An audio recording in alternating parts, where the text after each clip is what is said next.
تو میری ماں اور بہنوں، سب سے پہلی ذمہ داری، سب سے اہم ذمہ داری، سب سے بڑی ذمہ داری اللہ سبحانہ و تعالیٰ نے جو ہم کو دی ہے، ہم عورتوں کو دی ہے. عورت چاہے کسی بھی رشتے میں ہو، چاہے ماں کے رشتے میں ہو، چاہے بہن کے رشتے میں ہو، چاہے بیٹی کے رشتے میں ہو، چاہے بہو کے رشتے میں ہو، چاہے ننند یا دیورانی کے رشتے میں ہو، چاہے وہ خود ساس کے رشتے میں کیوں نہ ہو، ہر عورت کے لیے چاہے وہ کسی بھی رشتے سے تعلق رکھتی ہو، اس کے لیے سب سے پہلی ذمہ داری، سب سے اہم ذمہ داری، سب سے بڑی ذمہ داری اس کے لیے یہ ہے کہ وہ اپنے لیے دین علم کو حاصل کریں. سب سے بڑی ذمہ داری ہے میری ماں اور بہنوں، دین کے علم کو حاصل کرنا ہر مسلمان عورت کی ذمہ داری ہے، اور یہ ذمہ داری اللہ سبحانہ و تعالیٰ نے ہم تمام لوگوں کو دی ہے. اب جب ذمہ داری دی ہے میری ماں اور بہنوں، تو میں ایک اور حدیث بھی آپ کے درمیان رکھ دیتی ہوں. صحیح مسلم کی حدیث ہے، بخاری کی بھی حدیث ہے، بخاری اور مسلم دونوں کی حدیث ہے. اللہ کے رسول صلی اللہ علیہ وسلم فرماتے ہیں کہ ہر شخص ذمہ دار ہے.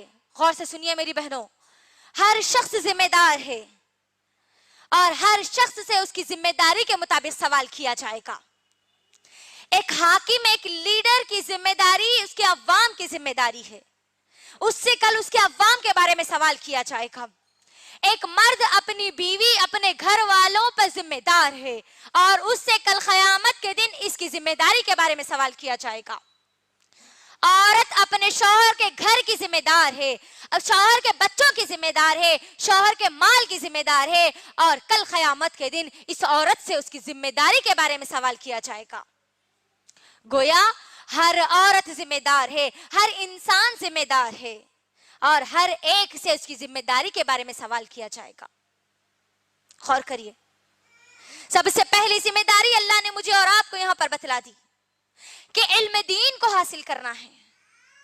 غور کریے میری بہنوں کہ یہ علم دین حاصل کرنے کی ذمہ داری ہم نے کتنی ادا کی ہے، کتنی ہم کو ادا کرنا ہے.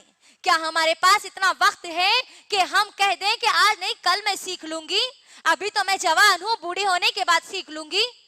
بولیے، کیا ہمارے پاس اتنا وقت ہے؟ نہیں میری ماں اور بہنوں، نہیں ہے. آپ اس بھروسے پر مت رہیے کہ کوئی مولانا آپ کو آ کر سکھا دیں گے، آپ کی شادی کے بعد آپ کا شوہر آپ کو سکھا دے گا، آپ کے مائکے میں نہیں سیکھے، آپ کے سسرال میں جانے کے بعد علم دین کو سیکھ لیں گے. نہیں میری ماں اور بہنوں، اس بھروسے پر مت رہیے کہ کوئی عالم آپ کو گھر آ کر سکھائے گا. نہیں، کوئی آپ کو آ کے نہیں سکھائے گا، بلکہ اللہ سبحانہ و تعالیٰ نے مجھے اور آپ کو، ہم سب کو اللہ نے یہ قرآن ہمارے ہاتھ میں دے رکھی ہے. قرآن دینے کے بعد اس بات کا انتظار مت کرو کہ کوئی آ کر آپ کو علم دین سکھائے گا.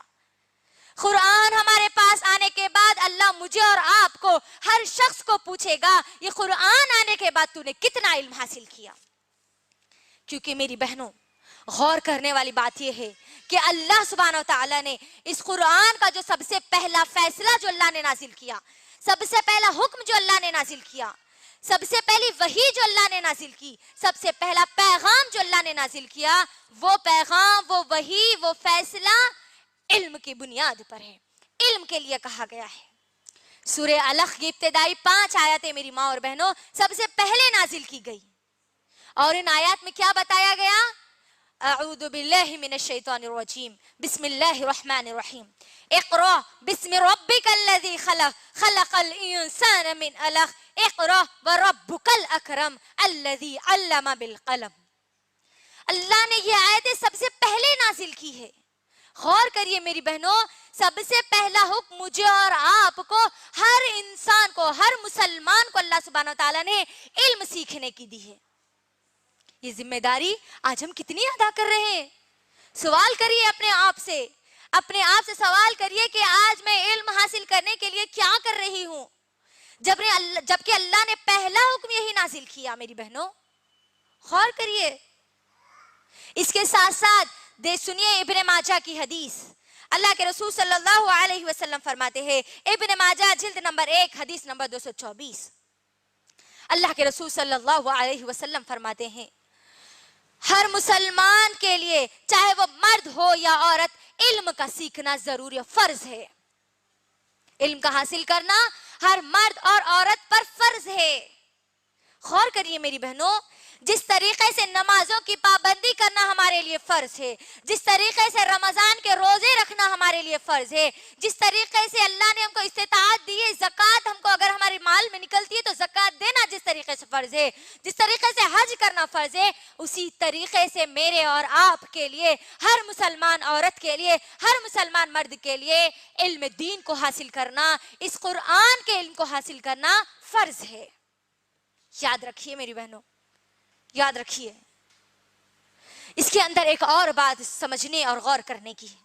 جو لوگ یہ کہتے ہیں کہ علم سیکھنے کا معاملہ صرف مردوں کے حد تک ہے، اس آیت پر غور کرنے سے ہم کو یہ بات معلوم ہوتی ہے کہ اللہ نے کہا کہ اقرأ، پڑھو، بسم ربک الذی، اپنے رب کے نام سے پڑھو۔